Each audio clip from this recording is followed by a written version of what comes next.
approach.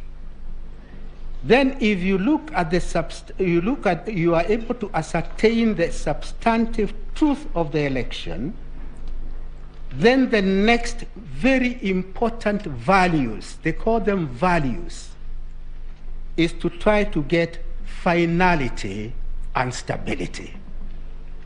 Substantive truth of the elections, next layer, finality and stability. Why is there need for finality and stability? The whole purpose of these elections is actually to underscore our democracy, to have a government in place for the next 5 years, and then we'll have yet another round of seeking the voters' validation of who will form government. I emphasize the finality and stability because at the end of this contest, what will be bothering this honorable court, if I dare say so, it is what are the reliefs to be given. Elections are carried out by our good Kenyans. I said in 2013, I repeat it again, we are unable to inculcate amongst ourselves the culture of accepting the electoral results. We are just unable to do that.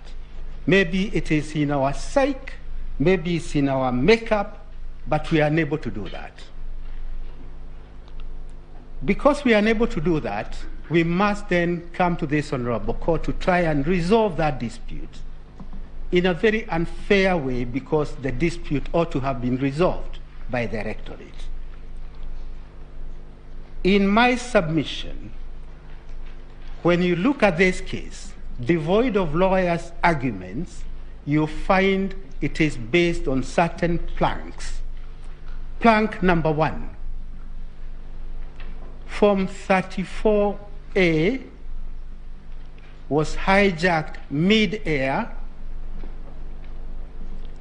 altered, votes from one candidate, losing candidate petitioner, removed, added to the votes of respondent number 1.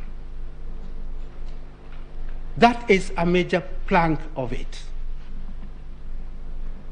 The easiest way to look at it, because I do not have the ability of Mr. Mahat, who dealt with technology, is to look at it from a point of logic or the antithesis.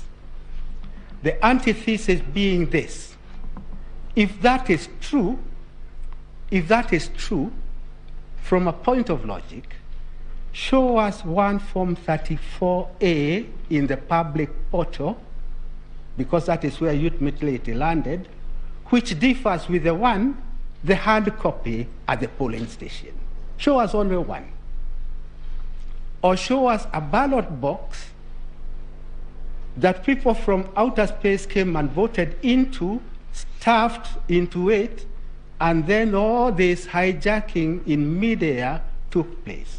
There's no such evidence. And why there's no such evidence is because that is the work of fiction. Work of fiction, not just conspiracy, but work of fiction. In my submission, therefore, amongst the many things this court is now being called upon to do, is to find a way of moderating, I use the word moderating now in the correct sense, the excesses in the political contestants. Excesses such as imagining that this Supreme Court can now take over the role of voters and do a court coronation of any candidate. That would be a heresy. I will be dealing with the reliefs much later. I'm just doing a broad outline. And the next broad outline I would wish to do is to indicate to this honorable court that the orders sought in the primary petition, apart from being contradictory, would take this country to a constitutional crisis. We now have the incumbent in office